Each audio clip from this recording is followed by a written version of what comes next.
बिस्मिल्लाहिर्रहमानिर्रहीम। सलामती और खुशियों की दुआओं के साथ मैं हूं तबस्सुम संगा और आपको अपने चैनल वतन टुडे में खुश आमदीद कहता हूँ।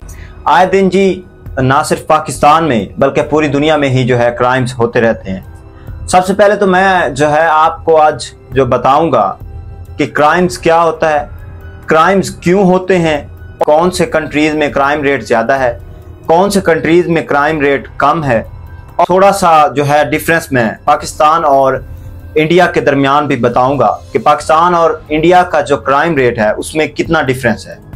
उसके बाद एक जी वाक़या हुआ पाकिस्तान में, यहाँ लाहौर के साथ ही एक इलाका है शादरा, वहाँ पर जी टोपी गैंग का जो एक बहुत ही मकबूल सानिया है, उससे मैं इन क्राइम्स को थोड़ा रिलेट करूँगा।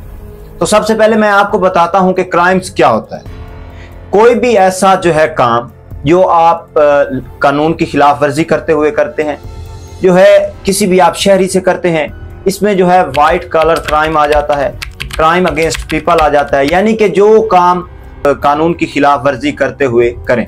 तो उसके बाद ही हम देखते हैं कि क्राइम क्यों होता है। क्राइम जो है वो ज़्यादातर जो है गुर्बत की वजह से, कि जहाँ गुर्बत ज़्यादा हो इस वजह से होता है, और जो है बेरोज़गारी की वजह से, और जिस एरिया में जो है कानून उनकी जो इम्प्लीमेंटेशन है वो ज़्यादा सख्ती से ना हो, तो इस वजह से है जो क्राइम ज़्यादातर वो होते हैं। उसके बाद ये अगर हम देखें कि क्राइम रेट जो है किन कंट्रीज़ में ज़्यादा है, तो वेनेजुएला जो है एक कंट्री, उसमें बहुत ज़्यादा क्राइम रेट है।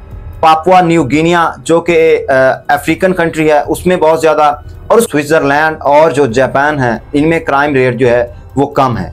उसके बाद अगर हम देखें कि पंजाब में कौन से सिटी में ज़्यादा क्राइम्स होते हैं, तो लुधियाना है पंजाब में, ये जो सिटी है तो वहाँ पर क्राइम्स बहुत ज़्यादा होते हैं, जो कि national crime record bureau report 2022 के तहत हिंदुस्तान टाइम्स में भी आया।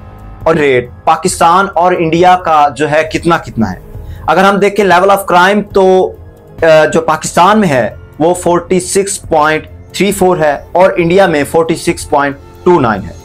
और पास्ट 3 इयर्स का जो अगर हम रिकॉर्ड देखें तो उसमें 41.99% है, और जो इंडिया है 56.40, जो कि इंडिया का क्राइम रेट है पास्ट 3 इयर्स में। जो प्रिजनर्स हैं जेलों में, उनकी तादाद भी आप देख सकते हैं। तो ये था जी ओवरऑल रिकॉर्ड जो कि पाकिस्तान और इंडिया के दरमियान था। स्टोरी सुनाना चाहूँगा जो कि पाकिस्तान में हुई टोपी गैंग के हवाले से। एक बड़ी मशहूर गैंग थी। 2017 में जी ये निज़ाम शुरू हुआ। एक गैंग आई शादरा टाउन में, यहाँ लाहौर के करीब एक इलाका है, एक जो है वहाँ पर गैंग आई। उन्होंने सर पर टोपी पहनी हुई होती थी और चेहरे पर नकाब था। तो वो करते ये थे कि गलियों में चलते, जहाँ चलते फायरिंग करते। उनको ना किसी से गर्ज, ना उन्होंने किसी से लेना देना, बल्कि उन्होंने चलते हुए जो है फायरिंग करते जाना। तो ये उनका एक काम था।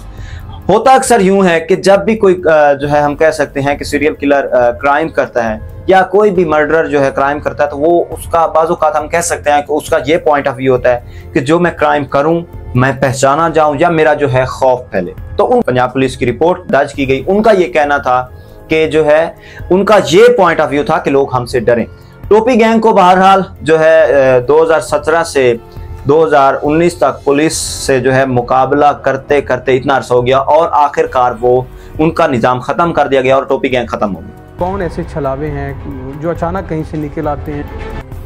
उसके बाद 2024 31 जनवरी में एक बार फिर से एक वाक़या होता है कि 2 भाई खड़े होते हैं गली में।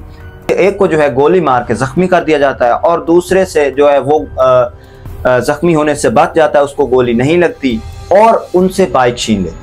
बाइक छीनते हैं, गली से जो है आगे, गली में आगे चले जाते हैं। आगे कुछ ही फासले पर एक पुलिस वाला खड़ा होता है। तो वो क्या करते हैं, पुलिस वाले से जो है उसका वेपन छीन के वो चले जाते हैं और पुलिस वाले को भी जख्मी करते हैं। बड़ी अजीब बात है कि पुलिस वाले पर ही हमला आवर हो रहे हैं और इतने वेल ट्रेंड थे कि जो है पुलिस के पास जो है उनकी फुटेज थी, वो देख सकते थे कि वो जो है बहुत ही शातिर थे और पुलिस से ज्यादा ट्रेंड थे। 4 से 5 दिन के बाद एक और वाकया होता है और वो डेयरी शॉप पर जो है हमला करते हैं और उस हमले में वो पुलिस से छीना गया वेपन उसको यूज करते हैं और सिंगल हैंडेडली वो यूज करते हैं। कि इतने ट्रेंड पिस्टल की तो समझ आती है, लेकिन जो है उसको भी वो सिंगल हैंडेडली यूज कर रहे होते हैं। ये सान्या हो जाता है तो उस पर पुलिस की एक टीम बनाई जाती है। पूरे लाहौर से 3 मेजर जो SHOs हैं जो इस ग्राउंड लेवल पे अच्छा काम कर चुके होते हैं उनको बनाया जाता है, उनकी एक टीम बनाई जाती है। उसके बाद एक मर्दमशुमारी की जो है औरतों की वो एक टीम बनाई जाती है, वो घरों में जाती है और घर घर में जाकर वो जो है मर्दमशुमारी करती है और पता लगाती है कि ये जो है इसमें कौन लोग हैं, कौन लोग मुलव्विस हैं। तो ऐसा होता ये है कि 4 घर उनके जो है नजरों में आते हैं कि इन 4 घरों में से कोई ना कोई एक घर है।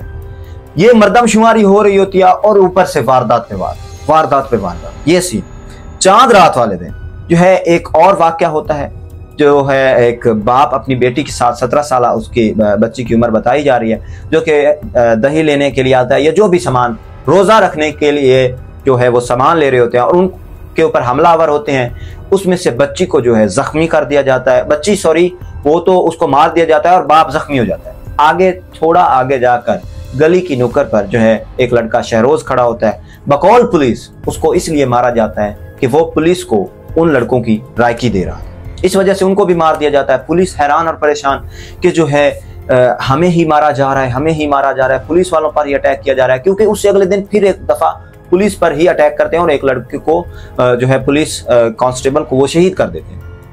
एटलीस्ट पुलिस का एंड आ जाता है, पुलिस थक जाती है कि अब हमें कुछ ना कुछ स्टैंड्स लेना पड़ेगा। तो जो है एटलीस्ट पुलिस जाती है, एक घर पर फायरिंग करती है और क्रॉस फायरिंग में वो दोनों लड़के मारे जाते हैं, मतलब कि उनका किस्सा खत्म हो जाता है। अब मैं आपको थोड़ा सा बताता हूं कि उनकी स्टोरी क्या है, वो कैसे इंस्पायर हुए उस टोपी गैंग से जो 2017 से शुरू हुई थी और 2019 में एंड हो। तो वो इंस्पायर हुए थे कि उन्होंने ये सोचा था कि उस वक्त उन दोनों भाइयों की उम्रें तकरीबन 15 और एक की जो है 17 साल उम्रें थी। तो उसके बाद जो है वो उनसे इंस्पायर हुए, उन्होंने सोचा कि हम इन जैसा ही बने और उनका किसी से कोई लेना देना नहीं था। उन्होंने जो है तकरीबन 2 से 3 माह में 16 जो है वारदातें की और एक टाइम पे वो 2 वारदातें करते थे। जब भी निकले इन्होंने 2 वारदातें जरूर की। बाइक उन्होंने विदाउट नंबर प्लेट रखी होती थी ताकि उनका कोई है जो है पता ना लगा सके, तो न्यू बाइक्स होती थी। तो पुलिस वालों को कैसे पता चला, जब वो मर्दमशुमारी कर रही थी तो एक बाइक के ऊपर जो है कपड़ा डला हुआ था, तो उनको पता, उन्होंने पूछा कि आपके बेटे क्या करते हैं, तो उन्होंने बताया कि बैंक में जॉब करते हैं एज अ सिक्योरिटी गार्ड थे। फिर दिन को जो है वो सिक्योरिटी गार्ड का काम कर, तो फिर जो है उनको जाके कंफर्म हुआ कि ये वही है। अगर वो बैंक में जॉब करने के लिए गए हैं, कोई इतने अमीर नहीं हो सकते, इतने जो है हम कह सकते हैं कि ज्यादा पैसों वाले नहीं हो सकते, तो एक बाइक पर गए हैं तो दूसरी बाइक ये इस पर जो है वारदात करते हैं। ये वाला सीन था, सारा पता चला और वो जो है उनका ये मकसद था कि जो है हम कह सकते हैं जो पबजी वाले खेलने वाले होते हैं, इसी तरह उनका भी यही मकसद था कि हम जैसे चलते किसी को भी मार दें, क्योंकि उन्होंने चक्कर में ये फायर जरूर करते जाते थे और वो नहीं देखना था कि कोई पुलिस वाला है, कोई आम शहरी है, कोई दूध दही वाला है या कोई बड़ी शॉप वाला है। तो आज तक यही अपडेट्स थी, बहुत सारा ख्याल रखिएगा। Thank you.